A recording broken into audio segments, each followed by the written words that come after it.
Hello and welcome to this edition of the Golf Channel podcast with Rex and Lav. In this week's edition, Rickie Fowler is a PGA Tour winner once again. We break down how he did it and if he's now here to stay. Tiger Woods breaks his silence, kind of, while Live Golf officials and players continue to stress that it is full steam ahead. And the best women in the world take center stage at none other than Pebble Beach. Rex, about 2 months ago, you played some god-awful golf at one of America's most iconic venues.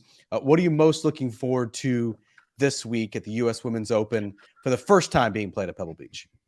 I love the legacy of it. And I think we talked about this last week. Just the idea that the U.S. Women's Open is being held now pretty much at the same venues as the Men's Open. I mean, you have Pinehurst, Pebble Beach is a good start. I'd like to see this continue. I'd like to see it make the full rotation. Like I'd love to see a Women's Open at, let's say, a Bethpage or an Oakmont or an Oak Hill or something along those lines. But the part I'm looking forward to the most is, as you pointed out, I played some god-awful golf, and I just dug that scorecard up. Man, I'm not sure if you can see it. It's an audio medium, but for those who watch visually, and it's I'm not going to show you the score, but it was not good because we played. It was definitely in the hundreds, correct?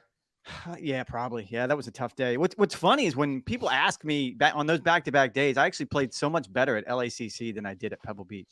And Pebble, I mean, the wind was howling that day, and making the point that I'm making right now, we played from the same yardage that the women will play this week. And you never do that. We always talk about, I played that golf course. The LACC I played, the LACC you played a month and a half, 2 months ago, that wasn't the LACC that the men played for the U.S. Open. In this particular case, it's much, much closer, I think, to what we'll see this week for the women. Yeah, absolutely. I think it was it 60? Oh, that's a big number. I just looked at 700 yards. Something for I played the women's tees as well. I found it incredibly enjoyable. I mean, it's just such a familiar golf course to a lot of fans, and that's why I think it's really important what the USGA is doing, bringing their oldest, their most prestigious championships to venues that are iconic, that do represent some of America's best courses. Like the venues on which these players win their majors matters. And so to have it at Pebble, to have it at Oakmont, to have it at Pinehurst, that are so familiar to fans, they recognize the hole, they recognize the shot value, they recognize how difficult it is to traverse that golf course. I think is incredibly important. I'm obviously, Rex, most looking forward to seeing Rose Zhang. She might be 45th in the Rolex rankings, but you could make a very strong argument that she is already a top 5 or top 3 player in the world. She won her first start at Liberty National. She was within a shot of the lead at the Women's PGA Championship, ended up finishing a joint 8th there, just a couple of shots off the lead. Obviously, Jin Young Ko, the world number 1, has established herself as the preeminent player once again in 2023. But you look at everyone else who's at that upper echelon. Nelly Korda has won once in the past 2 seasons. Lydia Ko hasn't won on the LPGA in 2023. Lilia Vu hasn't done much since her win at the Chevron Championship. Runing Yin obviously won the Women's PGA Championship. She's been kind of hit or miss in her very young career. Minjee Lee, the U.S.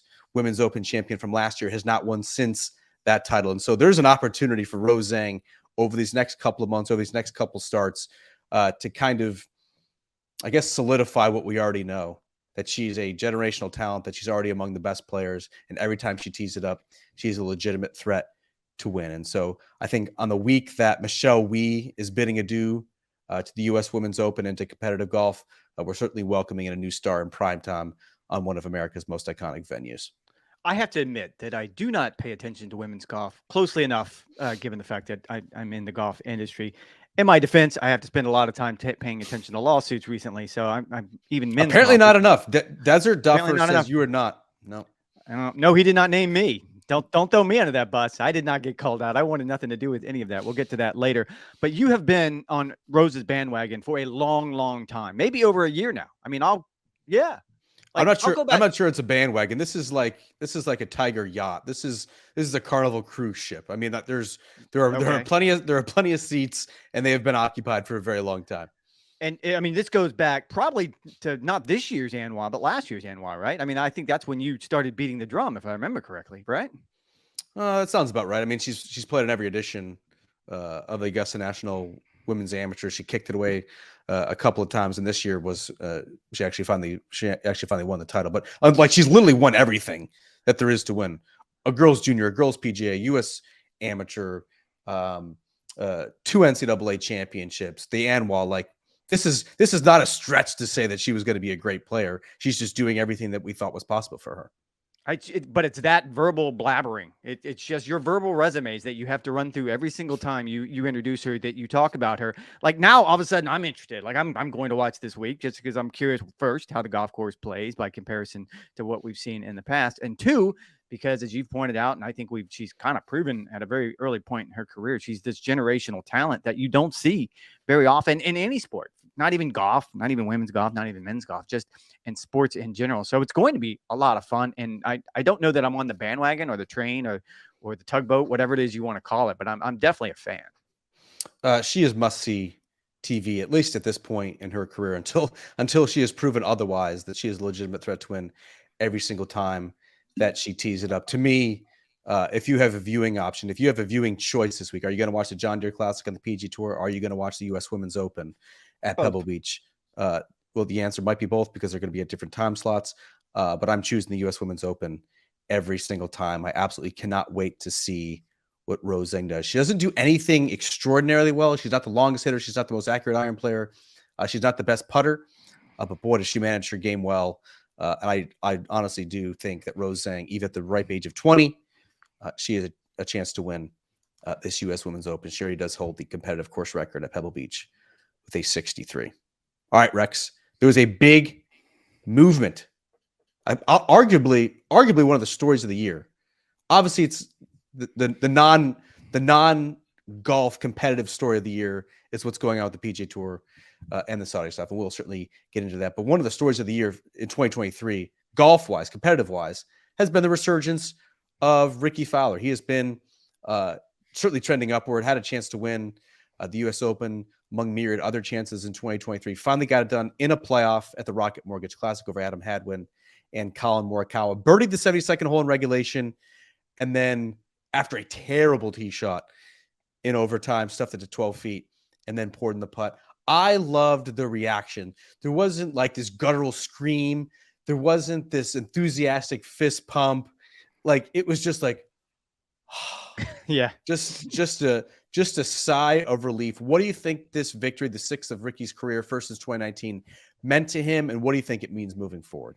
I thought it was funny. Someone on Twitter right after he won asked, kind of just, I don't even know if it was rhetorically, but what is Rickie looking at? Is you're right, because he kind of just stared to the heavens. And the only thing I could think of was all of those expectations, like all of those things that had weighed on him for so long, sort of during the downtimes. And it's funny, like you're right. This has been the competitive story of the year, simply because we have sat and watched him fight his way out of this. Unlike really, I mean, it's hard for me to find a good comp on this, because I don't know that there has been a high profile player of Rickie's caliber who has hit rock bottom so thoroughly and fought his way back through a 185 in the world, Rex. Like not that long ago. And there's been plenty of comebacks. I mean, I guess Hendrik Stenson was the one I thought of, because there was a time when after, yeah, I mean, he did it twice. Exactly. And I think he got below 180 if in the world, if I saw correctly. But I don't know that Hendrik was at Rickie's level either one of those times. Now, competitively, absolutely he was. He won a major championship. He won a FedEx Cup, all of those things that we use to gauge players. But just from a popularity standpoint, if you look at the microscope that he was under, Tiger Woods is the only comp in my mind there, simply because, and Tiger had injury issues he could fall back on. Rickie had none of that.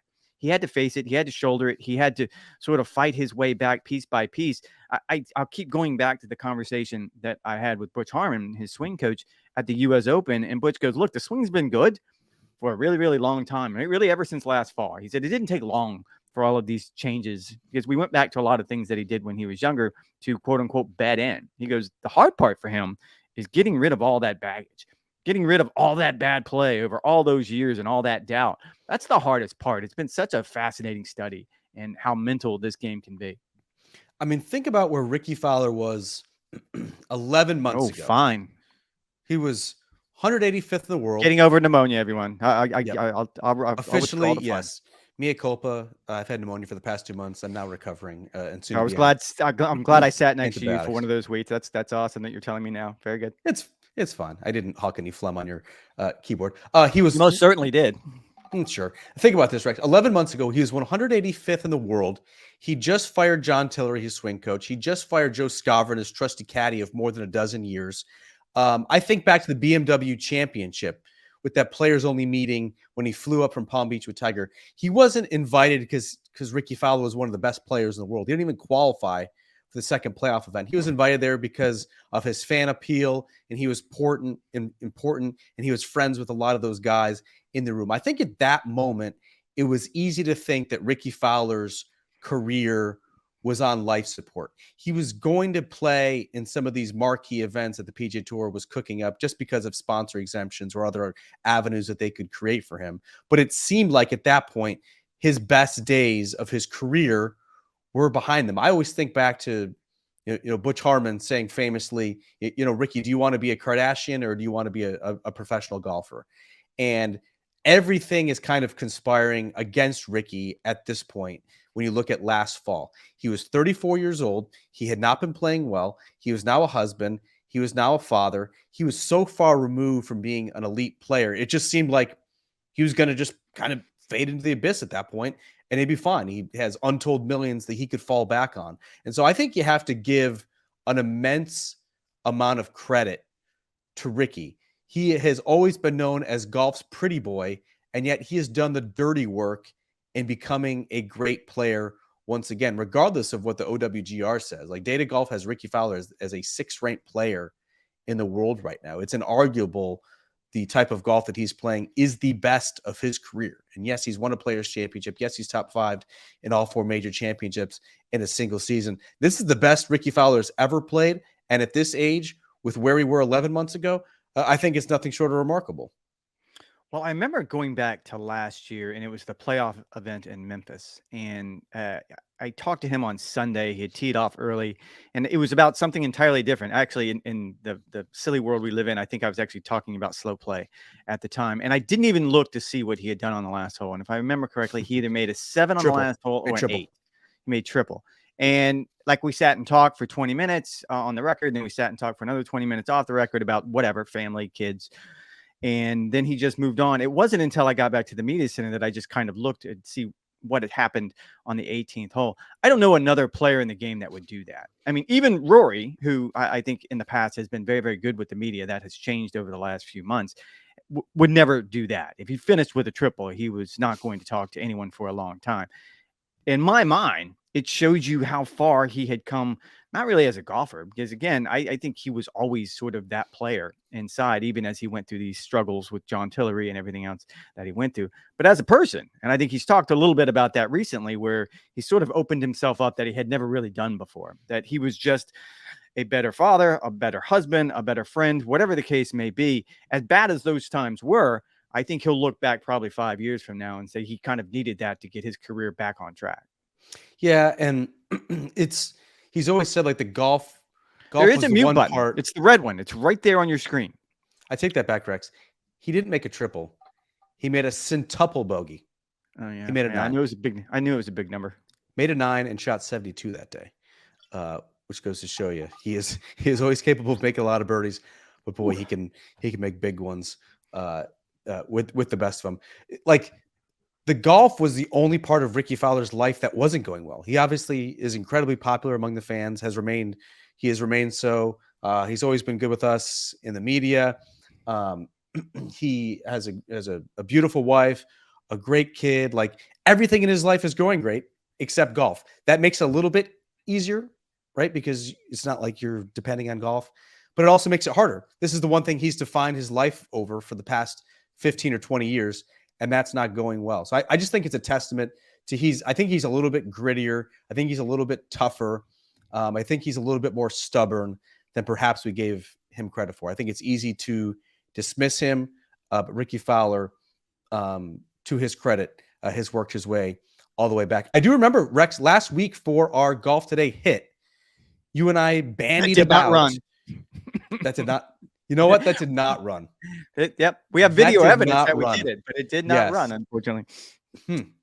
Well, folks, here's a peek behind the curtain. We did a Golf Today hit that apparently did not run, asking which players on the Ryder Cup bubble needed to show up over these next 2 months. You picked, I believe, Rickie Fowler, and I picked Colin Morikawa. That performance in Detroit moved Rickie to, I believe, number 12 in the rankings. Obviously, the top 6 are going to be exempt. Colin Morikawa also has moved up to number 9. I said last week in a segment that did not air that Rickie was a lock. I think he was 16th at the time, moved from 16th to 12th. I said, like, he's a lock. You look at the way that he's played, you look at his strokes gained metrics, now. You look at his popularity in the team room. He was a lock at that time. Are you finally changing your tune that yeah, he's a lock now at this point at number 12? Yeah, he's a lock now. He wasn't a lock last week. I mean, he was. No, he wasn't. Look, no, you're not going to, if he's 16th on the list, go down the list. I mean, my argument last week was 1 through 12 probably fit right into what Zach Johnson wants to do with this year's team. So the idea that he was going to make the stretch and go all the way to 16th, which, okay, take the last week out of it. I mean, again, this goes back to a weekend time, and take the last week out of it. I don't see him passing over all of those players he needed to pass over to get to Rickie. It's not as though they didn't want Rickie on that team or that he wouldn't have been a good pick. Clearly, he's probably going to be a good pick, or he's going to earn his way onto the team, one of the two now. But at that time, I just looked at 1 through 12. Top 6 are already locked in, and then the next 6, I had a hard time coming up with a scenario. Well, why wouldn't I believe Tony Finau was number 8, if I remember correctly, going back to last week. He's not passing over Tony Finau to go to Rickie Fowler.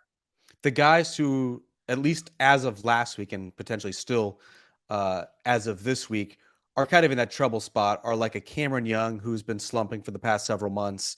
Sam Burns hasn't done a whole lot other than his victory at the match play. Justin Thomas obviously just missed his 3rd cut in his last 4 starts. It's hard to see him being left off the team as well. My basis of saying Rickie was a lock, even though he was 16th, was you look at his strokes game metric, like he's been a top 10 player in the world, regardless of which tour he's playing on. And so that's important. And I think if you looked at we don't have access to this, Zach Johnson and his data team would. If you look at just the amount of points accrued in the year 2023, in other words, the players who are banking the most points and are in the best form this year when the Ryder Cup matches are going to be played, Rickie Fowler would be higher than 16th, right? Like he's basically at that position based on what happened last year as well, when points were available and Rickie Fowler was playing some dreadful golf. That's no longer the case. But if you looked at the past 6 months on the PGA Tour, the amount of points that he had earned, I guarantee he would be in a better spot than 16th. Now I think it's kind of a moot point, barring some sort of injury, barring some sort of horrific slump over these next couple of months. He's going to be in Rome. He's always kind of been criticized as that player who could get you a half point. He might not get you the full point, but no one halved matches or tied matches, I guess now is the parlance, than Rickie Fowler. But he's so easy to partner with. He makes a gazillion birdies, as we've seen over these past couple of months, including at the U.S. Open, where he famously birdied 18 of the first 36 holes. The dude is going to be in Rome, and I'm very much looking forward to it. All right, Rex, let's transition to a guy who's not hitting shots, probably won't for the remainder of 2023. That is Tiger Woods. He broke his silence on this whole PGA Tour public investment fund deal, but not in the way that you would think. He has still not actually commented on the deal. What he did comment on are this 357-page data dump where Desert Duffer, who we've already mentioned on this podcast, found them in court, and it was a lot about the PGA Tour, DP World Tour takeover, at least potentially what they've been planning. But there was also a leaked document from this players meeting in June 2022. Jay Monahan was supposed to be addressing the players, and there was a scripted section for Tiger Woods in which he didn't just praise Jay Monahan's leadership, but he also invoked his son Charlie and his future. He pushed back against the Saudis, which is now kind of awkward given the scenario that the Tour and the Saudis are now in. And Tiger Woods finally tweeted, and he tweeted, quote, "In response to Talking Points memo released this weekend, I have never seen this document until today, and I did not attend the players meeting for which it was prepared at the 2022 Travelers." That's it. Nothing on the framework agreement, nothing on the future of the PGA Tour, nothing on Jay Monahan, nothing on his thoughts. What should we make of this, Rex? Is this a big deal? Is this not a big deal? What are you kind of reading between the tea leaves here?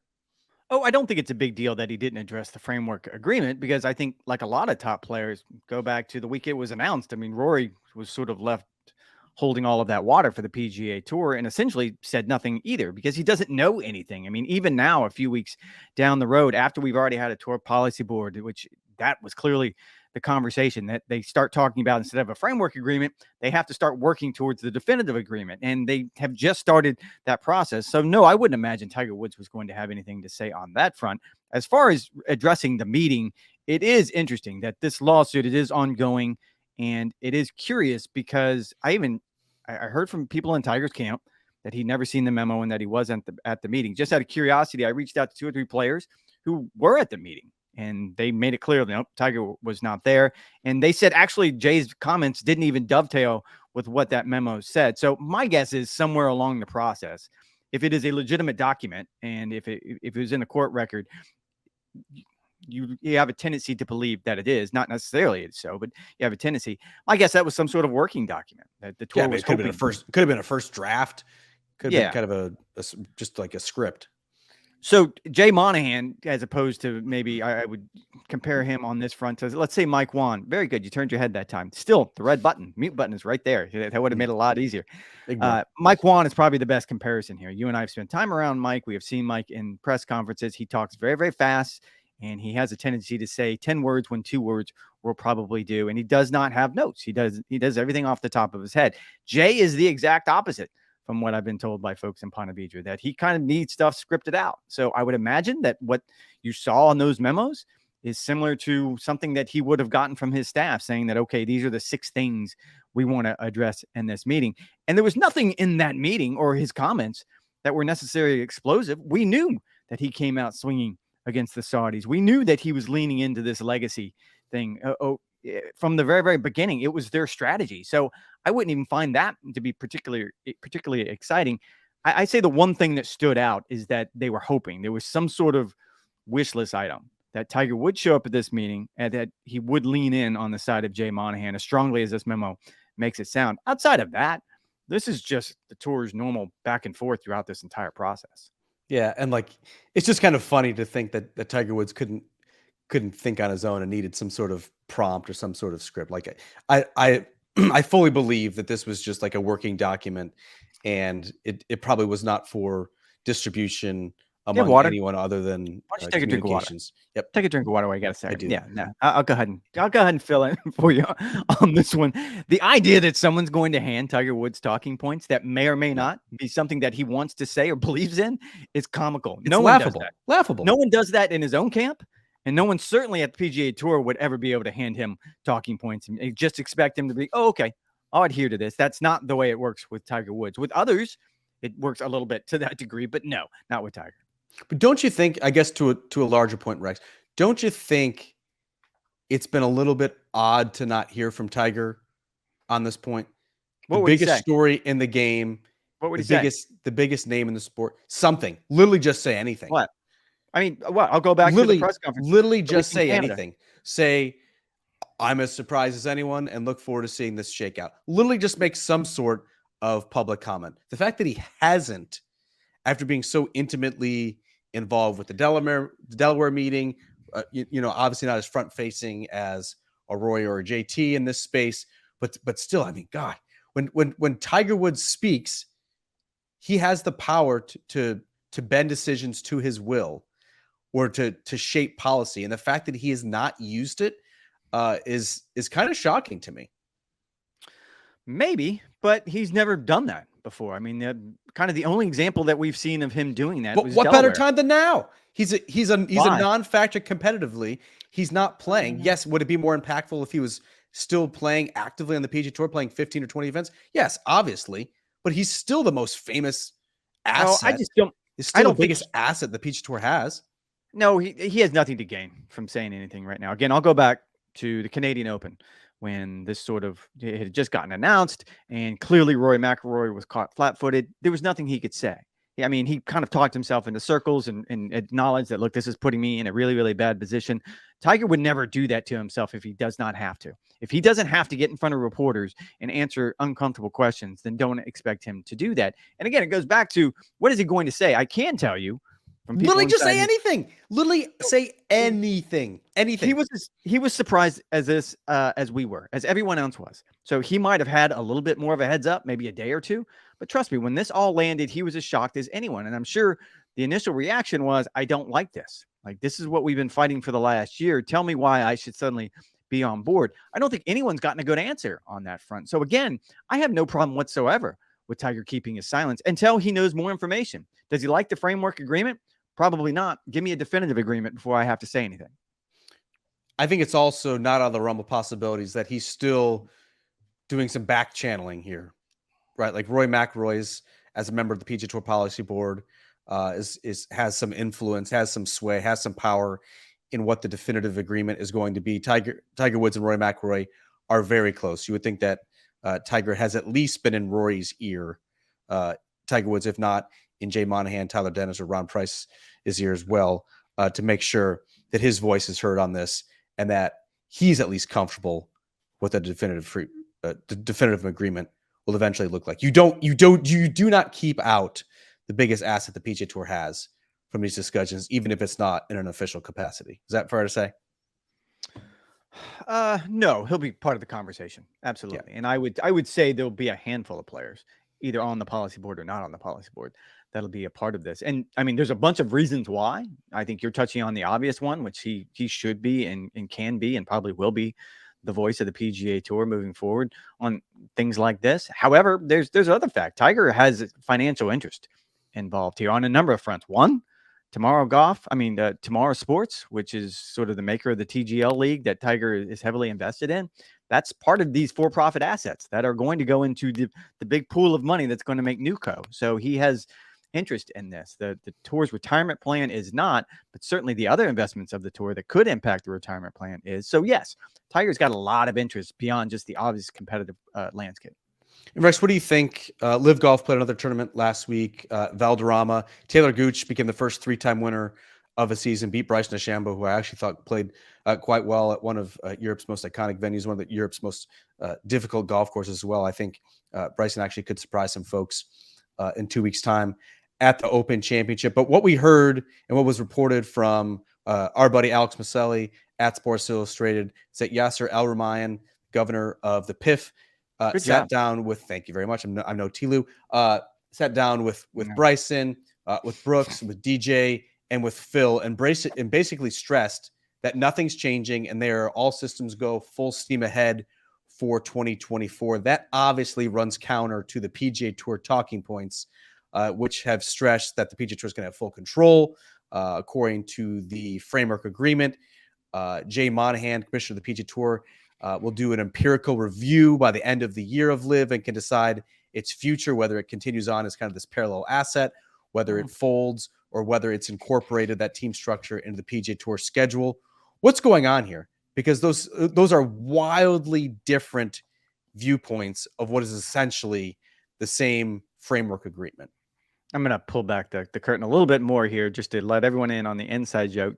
Todd Lewis, our colleague, our beloved colleague, who we absolutely cherish. We love being around him. However, during a hit during the U.S. Open, he tried to say the governor's name and completely just glanced over it and said it as fastly as possible and lost so much confidence. And so that's what we were referring to there.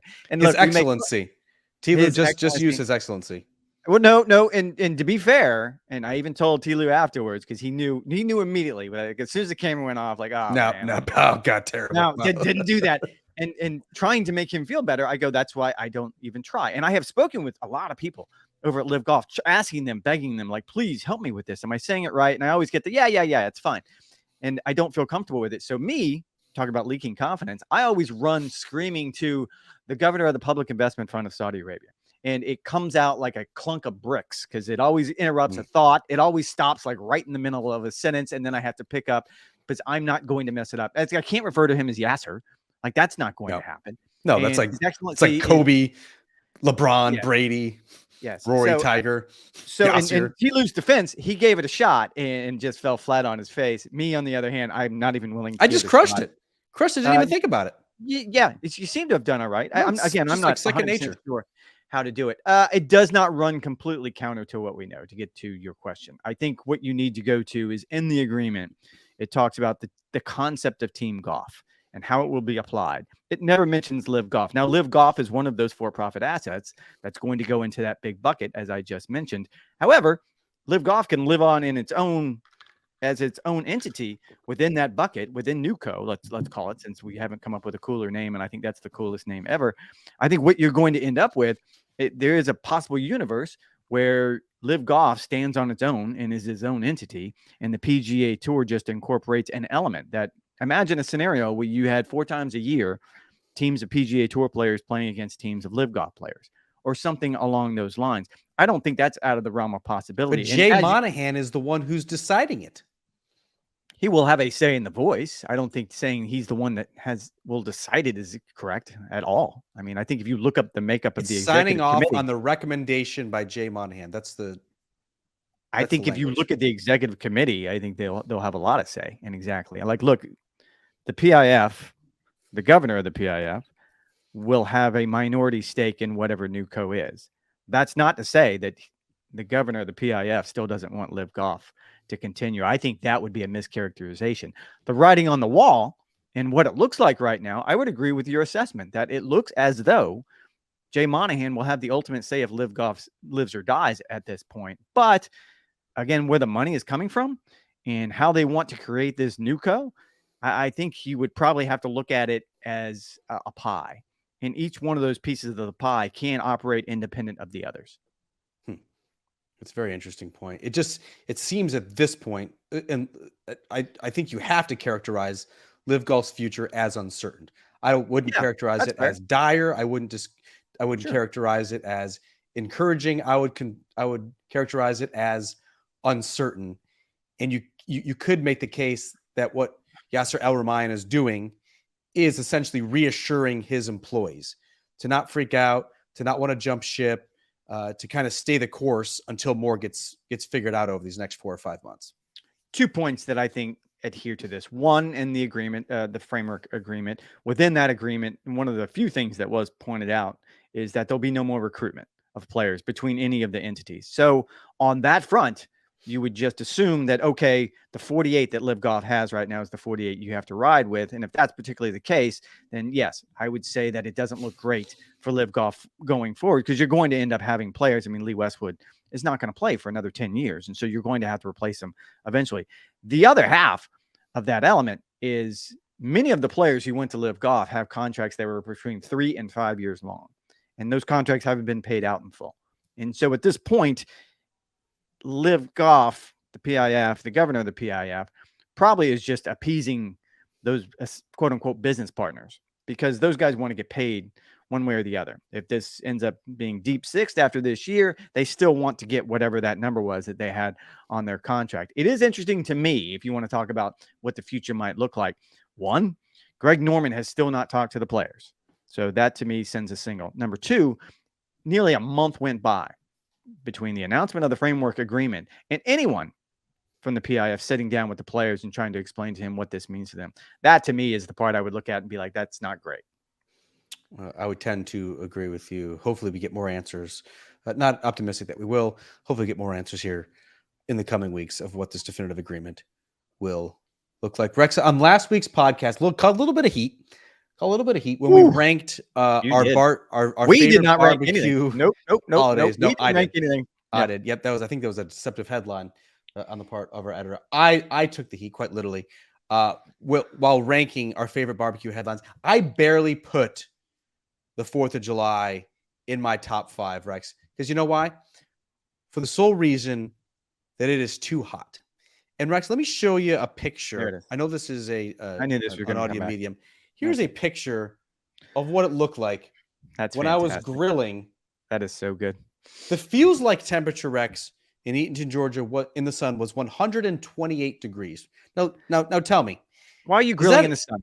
Is that ideal conditions? Why are you grilling in the sun? To be grilling out for your friends and family? Don't grill in the sun. Is that enjoyable, or would you rather go for Labor Day when you can grill out, you can watch football, or what about a Thanksgiving? So you're going to double down. Christmas Eve, or what about an Easter?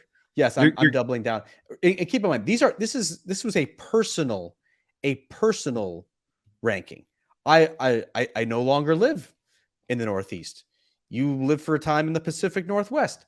I'm sure it is wonderful July 4th barbecues. But for me personally, because of the heat, because of the humidity, because of the 128 feels like temperature, no, I would not put July 4th barely inside my top 5 of barbecue holidays. I feel validated. I feel seen.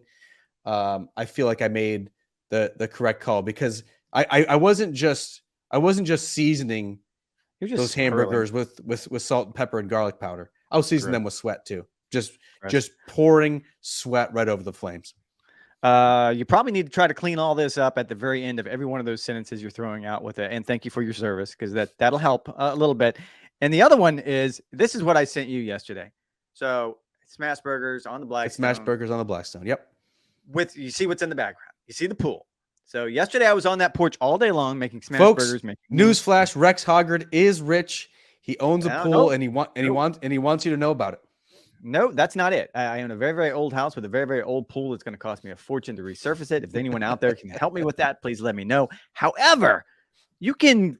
I'm not in the sun, so it's not 128 degrees in the sun. I get in the pool and then I get back out of the pool and I have fans, and it's absolutely lovely. I spent all day on that porch yesterday watching baseball. My Orioles lost to the Yankees, which I did not like, but grilling in the pool, watching baseball, enjoying time with my family. Some of us don't have a pool. Some of us have to use a community pool, which is filled with urine, because you got 5-year-olds just defecating in there and urinating in there, and that's our pool, Rex. Oh. And you can't bring a grill to a community pool. I have 18-year-olds that are probably doing the same thing, which is just as gross. And I did want to say, I kind of chuckled at this early in the podcast. Human soup. I did want to say this early in the podcast, but you were on one of your thoughts, and I didn't want to interrupt it. You look like you're wearing the 4th of July. It looks like you haven't shaved since the last day we left the U.S. Open, which was 2 weeks ago. Your hair is a mess. You sound like you spent all day long just chugging down the 4th of July. So it seems as though you enjoyed yourself on the holiday. I had a great holiday. We were up at Reynolds Lake Oconee, as we do every single year. Played some very bad golf. We went on the boat. We went to Jurassic World, which my 4-year-old absolutely loved. In Atlanta, went to a Braves game. That may have been the hottest I've ever been, Rex. We had fantastic seats. Shout out Brian Harris for the hookup with the seats there. We're in the 6th row. We were absolutely roasting in the sun. That was not particularly enjoyable. No, we had a great holiday. I'm talking strictly about the barbecue aspect of July 4th. For me personally, living in the Southeast, no, barely cracks the top 5, if at all. We're look. I think what did Bill Belichick say? We're on to Cincinnati. We're on to Cleveland. Yeah. Whatever his famous line. We're on to Labor Day. We're on to Labor Day at this point. I enjoy Labor Day. I enjoy Veterans Day. I think you can kind of go through a list and decide which is best. However, I just think if you were smarter, you would enjoy the 4th of July a little bit more. How so? Again, don't stand in the shit. Don't stand in the sun. I know it's 128 degrees. Just in the sun. Don't stand. How am I going to grill? Look, my biggest problem with the holiday is the fireworks destroy my dogs for 2 days. Like Tito is in the corner right now of my office. Yes, PTSD, just staring at the sky, has no idea. He keeps flinching. Like he's had a really, really tough go.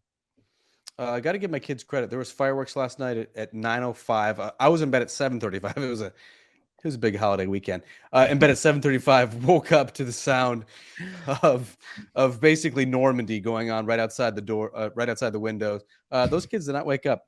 More power to them. They were also deep in slumber. Rex, you're leaving on Sunday for the Scottish Open Championship double. I will join you a week later. You have 4 days to still enjoy some medium rare steaks as opposed to gray and well done. What are you going to be eating and firing up before you set sail for your fortnight? I kind of went through the freezer yesterday, and so we had some wings, which I made yesterday, and we had I think I've told you this before. So when I get a pork butt from Costco, like they're massive. We're never going to eat all that. So I split them in half and then freeze the other half. I didn't even know it was like Christmas in July. So I found half a pork butt. So I'm gonna cook that today. I can't wait. What do you use, a vac seal? Yeah, I do. Oh yeah. I don't own it. My neighbor does. So I go over to his house.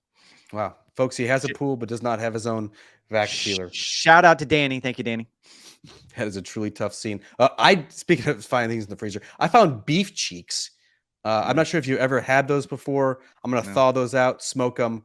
I think you could put them in tacos.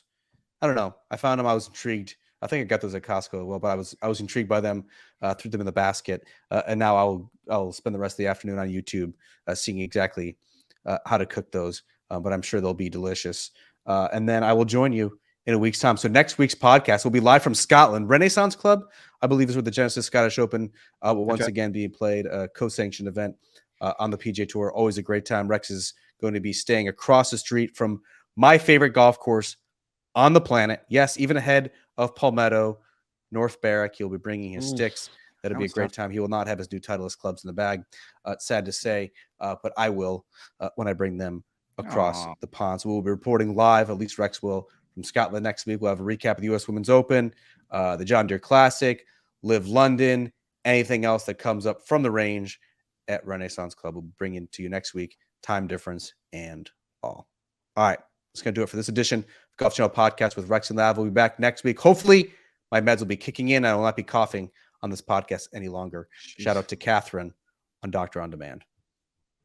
Shout out, Danny.